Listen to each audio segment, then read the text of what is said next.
¿Sabes? He aprendido algo hoy. He aprendido que, no importa lo que hagas, la gente siempre te va a juzgar. Así que, ¿por qué no ser tú mismo y dejar que el resto se joda? La mayoría de la generación de finales de los 90 y principios de los 2000 hemos crecido y nos hemos influenciado con nuestra figura paterna adoptiva, la televisión, la mayor forma de entretenimiento en esa época, hasta la llegada de los dispositivos móviles.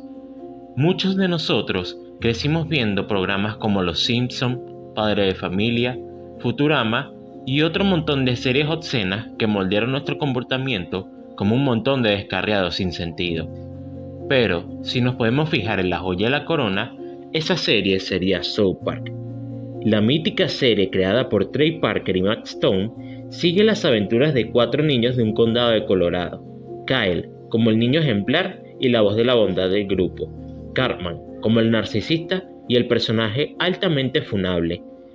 Kenny, como el niño de bajos recursos y que al final siempre lo tasajean en cada episodio. Y por último, Stan, el chico normal del grupo.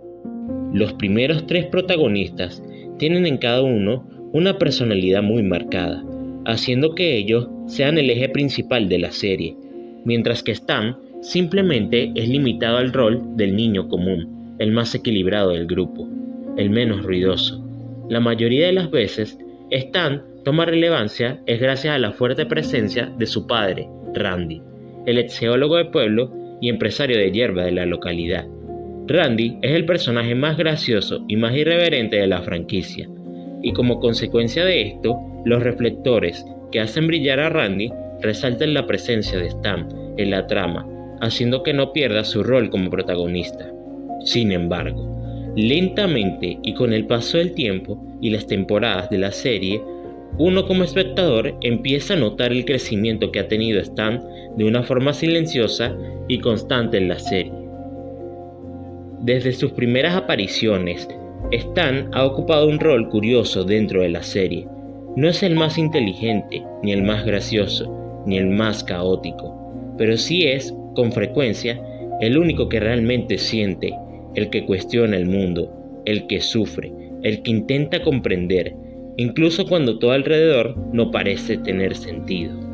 El motivo de este video no es solo una revisión del personaje, es un análisis de su evolución, de cómo Stan a lo largo de las temporadas pasa de ser un niño idealista y sensible a un adolescente confundido, deprimido y finalmente a un adulto marcado por la culpa, el cinismo y la desconexión emocional.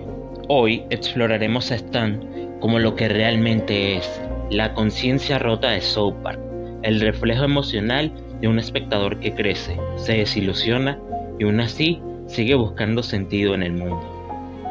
En las primeras temporadas de South Park, Stan parece solo un niño más, uno de los cuatro protagonistas, con su típico gorrito azul y rojo y su expresión de ¿qué carajo está pasando acá?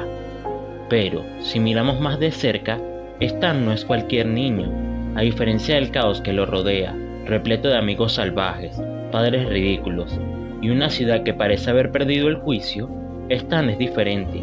Él siente, piensa, se pregunta cosas que los demás simplemente dejan pasar. Desde el principio, Stan actúa como una especie de brújula emocional en el grupo. No es el más inteligente, ni el más gracioso, ni el más extremo, pero sí el más humano. Sin embargo, el destino le traería sus primeros golpes emocionales que lo harían hacer una diferencia con el resto de los personajes de la serie. En episodios como Risings, por ejemplo, cuando Wendy, la novia de Stan, lo termina, este no lo toma a la ligera, no hace chistes, no se desquita, simplemente se rompe. Entra en una especie de tristeza silenciosa, una pequeña depresión, siendo el reflejo de su primer desamor, la primera vez que algo te duele de verdad y nadie a tu alrededor parece entenderlo. Si nos ponemos a recapitular en toda la serie, el desamor de Stan fue el más notable y más melancólico en la historia de la serie. A pesar de que Stan ganó su faceta del chico normal, este muestra un tremendo quiebre psicológico por perder a su chica a una corta edad. Para rematar esta situación, en My Future Self and Me, Cuando sus padres montan una mentira absurda para enseñarle una lección, Stan no se queda con el mensaje, se queda con la traición. No le duele lo que le hicieron, le duele que no confiaran en él, que le mintieran, que los adultos, aquellos que deberían darle respuesta, sean partes del mismo caos tratando de entender. En primer lugar, debido a la ruptura con Wendy, Stan se siente desprotegido y busca intentar encontrar una forma de aliviarse. Al ser un niño, pudo recurrir a sus padres, pero al notar la forma en que sus padres le mienten y lo engañan tan descaradamente, Stan no encuentra otra forma sana de aliviar su dolor. En lugar de eso, lo encapsula en su interior, siendo una carga que se irá acumulando con el paso del tiempo. Stan representa esa parte de la infancia donde creemos que el mundo todavía tiene sentido, que lo justo es lo correcto, que si algo está mal, alguien lo va a arreglar. Es el niño que quiere que las cosas estén bien, aunque no sepa exactamente cómo. Pero vivir así, con ese nivel de sensibilidad, en un lugar como South Park es peligroso, porque tarde o temprano, esa forma de mirar el mundo con esperanza, con empatía, con ganas de entender, empieza a romperse. Y eso es lo que hace que Stan sea tan interesante. No es solo un personaje más en esta serie de comedia, es un niño que está empezando a darse cuenta de que el mundo no siempre tiene respuestas, que la gente a veces no cambia, que incluso los que deberían cuidarte pueden fallarte. Y esa realización lenta pero inevitable marca el comienzo de algo mucho más grande, el inicio de la pérdida de la inocencia. Llega un momento en la vida en el que todo empieza a sentirse distinto. Las cosas que antes te emocionaban ahora no te dicen nada. Lo que antes te hacía reír ya no te causa gracia. Y de pronto, todo lo que te rodea, la música, las personas, incluso los propios amigos, empiezan a parecer una mierda. En el cumpleaños número 10 de Stan, empieza a notar algo extraño. Cada vez que escucha música, no tiene el mismo sentido que antes. Cuando alguien le habla, escucha sonidos sin sentido.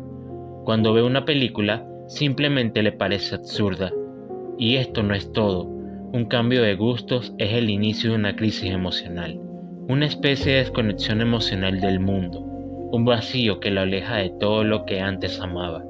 Y si tú, como espectador, has pasado por depresión, sabes bien de lo que hablo. Lo más fuerte de este episodio no es la metáfora ni el humor triste. Es que, por primera vez, Stan deja de actuar como un niño. Ya no trata de entender el mundo, ya no intenta arreglarlo. Ahora solo se limita a observar, a juzgar, y se hunde en sus pensamientos para protegerse. Porque eso es lo que pasa cuando las cosas duelen demasiado. Uno busca protegerse, se aísla y empieza a creer que todo está mal, porque es más fácil decir, el mundo es una mierda, que admitir, ya no sé cómo sentirme bien. No es casualidad que después de esto, Stan empieza a distanciarse de sus amigos. Su grupo se quiebra, su relación con Kyle, su mejor amigo, se enfría, y para colmo de males, su hogar termina de romperse cuando sus padres deciden separarse. No obstante, esta no es la primera vez que Stan tiene una regresión emocional tan fuerte. Un suceso que marcó su vida en un antes y un después fue la muerte de Kenny. En el episodio Kenny Dies, vemos a Stan lidiando por primera vez con la pérdida. Por primera vez, la muerte de Kenny no es un chiste, es definitiva. Y Stan no puede soportarlo. No sabe cómo despedirse, no sabe qué decir, así que no dice nada, solo huye y se va. Cuando la tristeza supera tu capacidad de procesar los hechos, te cierras, evitas las cosas y desapareces emocionalmente. Todas estas etapas representan cómo Stan dejó su inocencia, pero todavía no encuentra una forma sana de entender el dolor. Un chico que no cree en sus padres, que ya no confía en sus amigos y que empieza a cargar con un peso que nunca eligió llevar. A veces, cuando el mundo nos duele demasiado, lo único que podemos hacer es alejarnos, no porque queremos, sino porque estar cerca de los demás se vuelve insoportable.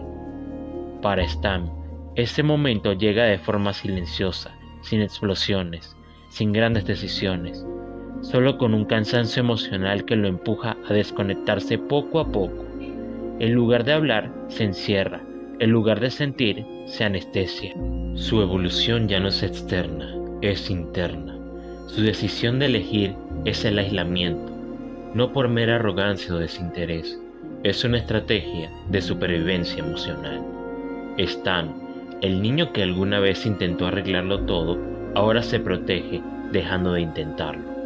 Porque cuando lo diste todo y nada ha cambiado, empieza a doler el simple hecho de seguir sintiendo. En el especial post-COVID, vemos una versión adulta de Stan más distante, más insensible y más solo. Vive aislado literalmente. Se ha separado del mundo, de su familia y de sus amigos. Ha construido una vida donde nadie puede herirlo, pero el aislamiento tiene un costo. En ese proceso de autodefensa, Stan también se ha vuelto incapaz de perdonarse a sí mismo. Porque el aislamiento, a veces, no es solo una barrera contra los demás, es una muralla contra nuestros propios sentimientos. ¿Y qué queda cuando uno deja de sentir? Queda vacío. Hay que destacar algo de los últimos especiales de South Park, y en el caso de Stan, cuando lo vemos en su adultez, ya no queda mucho del niño que alguna vez fue. El niño idealista se convirtió en un hombre distante, el niñito sensible en un hombre apagado. Y lo más doloroso es que Stan no es malo, no es cruel, ni es egoísta, solo es un hombre roto. La serie mostró de una forma escondida cómo Stan creció con la sensación de que el mundo lo decepcionó, pero con la culpa de no saber cómo enfrentar las cosas. En el especial post-COVID, él carga con una mochila invisible que no lo deja moverse. Su relación con Kyle se destruyó, el vínculo con su padre es inexistente, y lo peor es que Stan cree que es su culpa, la muerte de su madre, la ruina de su familia y los errores del pasado. Stan no solo se siente solo, se siente responsable por estar solo. Y esa es una de las cosas que vuelven a Stan tan humano. Creer que si las cosas salieron mal fue porque no hicimos lo suficiente, porque fallamos, porque no supimos ser mejores. A lo largo del especial, Stan es forzado a regresar a su infancia, literalmente, a enfrentar las cosas que dejó atrás, los vínculos rotos y las conversaciones pendientes. Y en este proceso surge la pregunta central en esta etapa de su vida. ¿Puede sanar? ¿Puede redimirse? ¿O ya es demasiado tarde? En un mundo donde nadie parece cambiar realmente, Stan se enfrenta al mayor reto de su vida, perdonarse a sí mismo. No por lo que hizo, sino por lo que no puede evitar. En ese intento por reconectar con los demás, Stan empieza a abrir una grieta en su coraza. Ya no es el niño que busca sentido, es un adulto que intenta aceptar el dolor y de esta aceptación nace algo bueno. No es optimismo, no es felicidad, es algo más honesto, una posibilidad. La posibilidad de que aunque no podamos volver atrás, sí podemos construir algo distinto, porque a veces crecer no es elegir entre sanar o rendirse. A veces, crecer es aprender a vivir con las cicatrices y seguir adelante.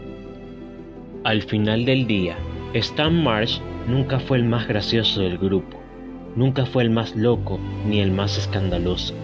No es un Cartman lleno de ego, no es un Kenny envuelto en misterio, ni siquiera es un Kyle cargado de moral. Stan es otra cosa. Es el personaje que sin hacer mucho ruido nos muestra cómo es crecer en un mundo que no tiene sentido, cómo es ser un niño que pregunta demasiado, un adolescente que deja de creer y un adulto que no sabe hacer con todo lo que siente. Y por eso, más que ser uno de los protagonistas, Stan es un reflejo crudo, a veces incómodo, pero honesto. Nos enseña lo que muchos sentimos y no sabemos decir, que hay días en los que todo parece una mierda y no sabemos por qué, que nos alejamos de quienes más queremos sin entender bien qué estamos evitando, que no somos ni los buenos ni los malos de la historia, solo personas intentando de sostenernos como podamos. Stan representa esa parte de nosotros que está cansada, que no tiene respuesta, pero que sigue buscando aunque no lo diga en voz alta. Y si aún en su dolor, en su cinismo, en su tristeza, Stan puede dar un paso más aunque sea pequeño. Entonces quizás nosotros también podamos. Espero que te haya gustado este video. Si es así, dale like y suscríbete que me estarías dando mucho apoyo. Gracias por todo y nos veremos luego.